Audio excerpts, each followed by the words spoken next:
Hello, welcome to another DoBlue.com video review. This time we're going to take a look at the, as of this taping, recently released Back to the Future 25th Anniversary Trilogy. This comes from Universal. First time these films have been on Blu-ray. Oddly enough, took a long time for these to come out on DVD. And they hit pretty quick on Blu-ray, which is kind of surprising. Nice box, some issues inside that we'll get to in a minute. As you can tell, this is extremely glossy. Big, nice Back to the Future logo on the front. This is embossed, very nice. Same goes for the side, which is embossed here and here. So definitely no expenses spared there. On the back, you have a nice, shiny, colorful, holographic type deal going on. Also embossed, also embossed. Over here we have a full listing of the special features. There is some more stuff, but this is the majority. At least enough to make a really good bullet point and sell this set to people on store shelves. Nice shot from all three movies, 3, 2, and 1. Of course, some stuff here about Universal's interactive features such as BD Live and their U-Control pop-up features. But we're going to go back to the front here briefly because this opens up. Nice open here to taunt you. And inside we get, again, very glossy, very colorful, shiny holographic. Sort of the nice Blu-ray exclusives here. These are also embossed. Each one of these pictures has a nice little frame around it, you could say.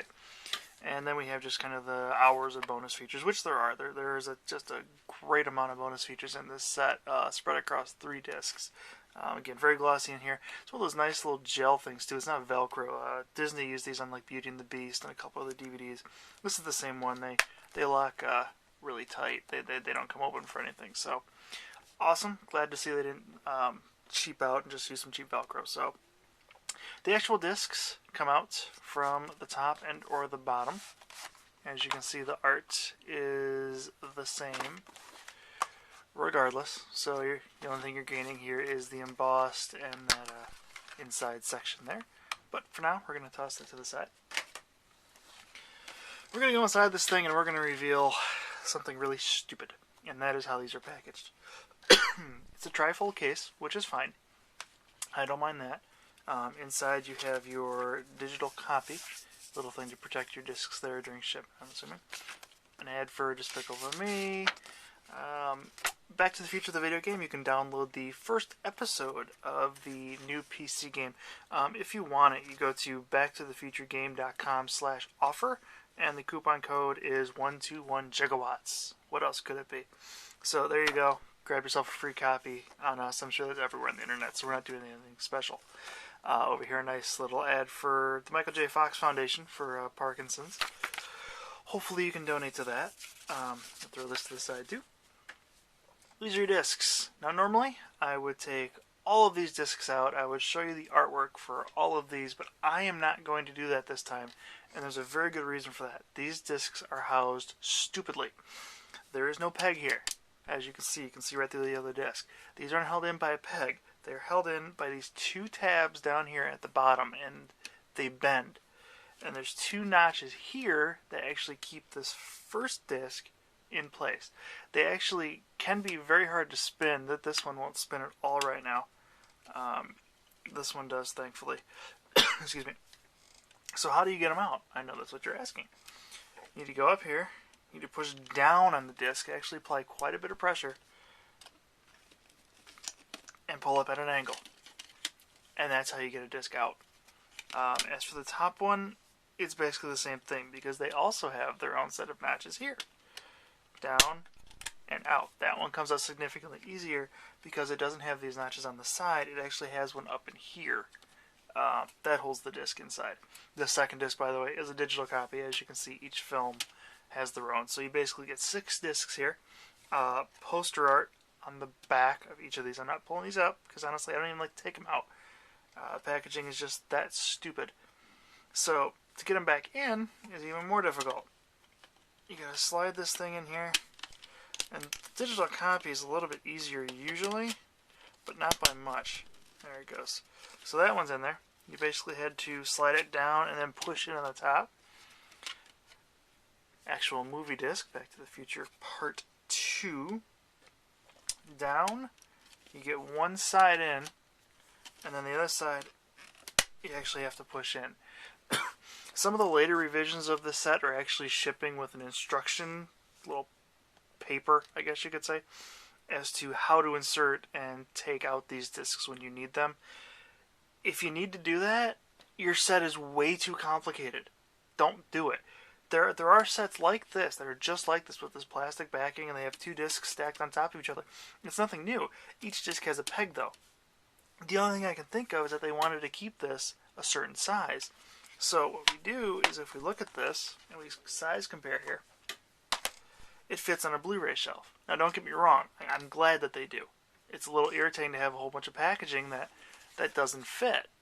So I'm glad this does. Obviously it's thicker, but it does fit. And compared to a DVD, you know, you're saving some space. That's a nice little chunk of real estate on your shelf, your media shelf.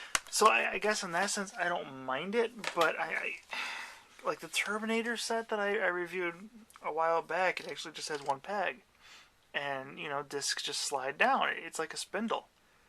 Is it the safest way to store the discs? No, but it's a lot safer than trying to tug these up, or you know, someone who doesn't know what they're doing, they're not looking, they're just going, okay, and they pull up and they snap the disc, or they snap the sides, or they snap these very cheap plastic clips.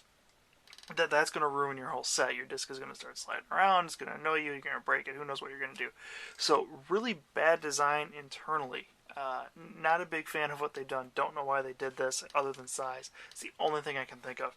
As far as the discs go, you can read all the full reviews on doblu.com. We do have full 1080p screenshots there, so you can look at them without having to actually rent or purchase the films. Always convenient. Just a quick rundown. Obviously classic films, not much needs to be said there. But as far as the transfers go, Universal has hit the DNR button and the edge enhancement button quite severely. Some movies worse than others. I think 2 ends up being one of the worst. 2 is also the most special effects heavy movie of the entire series. So I'm thinking some of those special effects shots get a pass, but the rest of the movie absolutely does not. So if you're not a fan of DNR and edge enhancement, these are definitely not for you. If you don't mind it or you don't notice it, well, these are probably going to be the best the film's ever looked. The resolution increase alone is enough to give you a boost. So audio-wise, they get better as time goes on. You know, technology definitely increased in terms of its expansiveness. Dolby SR came into use. Back to the Future 2 was actually shot with 70mm 6-track. And you can definitely hear the difference between 1 and 2. So there's a big, big difference between those two movies. The original Back to the Future was just shot in stereo. Recorded in stereo.